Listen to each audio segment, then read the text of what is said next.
Sono Nicolas Della Negra, seconda punta dei Warriors. Ci racconti i tuoi inizi nel campo calcistico?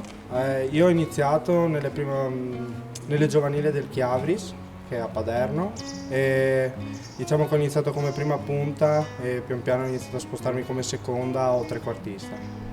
Nel calcio amatoriale, causa assenze e infortuni, non avendo rose studiate a tavolino, spesso accade che si debba snaturare il proprio ruolo per coprire le assenze. Accetti volentieri questa soluzione? Ah, sì, per esempio oggi ho giocato a centrocampo, quindi non è un problema, se bisogna aiutare la squadra ci si mette a disposizione.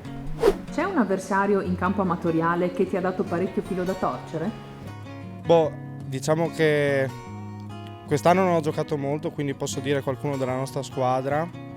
Diciamo che posso dire un difensore, noi abbiamo i difensori che sono abbastanza bravi secondo me, quindi potrei dire Corazzola o Guadagnino.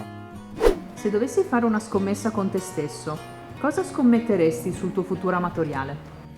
Di vincere prima o poi un campionato con i Warriors.